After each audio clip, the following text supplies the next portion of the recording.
Chapter 3. The Pattern of Silence. The note lay in Dawn's hand like a weight. 1 ring gone. 6 remain. Pause. Same sharp scrawl, same deliberate pressure. Whoever wrote it didn't just want to be heard. They wanted to be understood. This wasn't dropped, Dawn muttered. It was placed.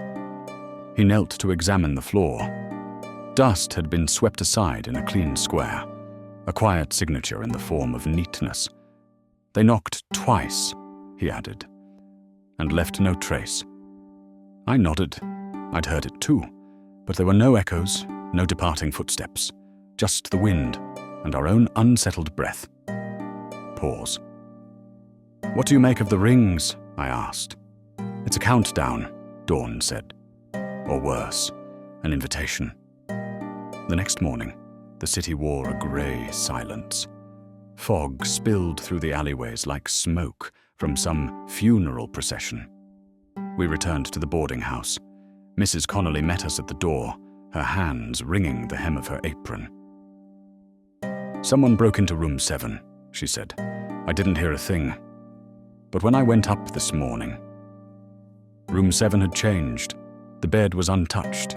The chair moved, and on the wallpaper, carved in careful arcs, were 7 circles, 6 untouched, 1 scratched through. "They're marking time," I whispered.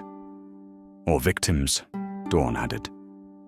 He searched the wardrobe and found something strange, tucked deep into the lining, a small brass key, wrapped in red twine.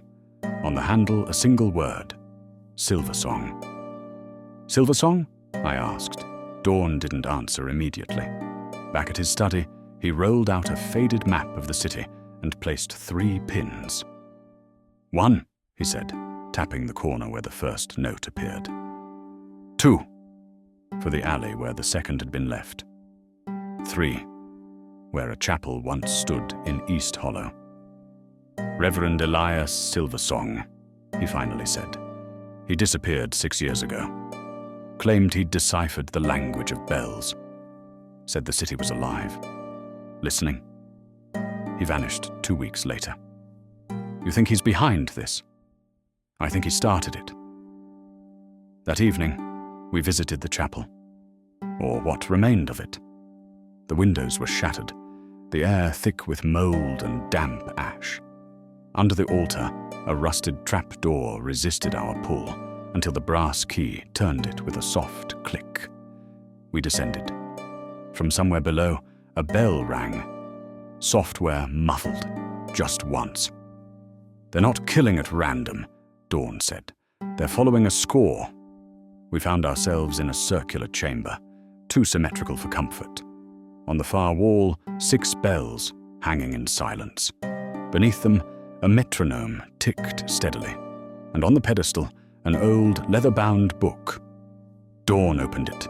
The pages were filled with symbols, lines, rhythms, notations, somewhere between music and madness. Each life, a note. Each death, a chord, Dawn read aloud. The silence is the finale. He turned to me. His voice was low. They're killing by sequence. This cipher case, it isn't a puzzle. Then what is it? I asked.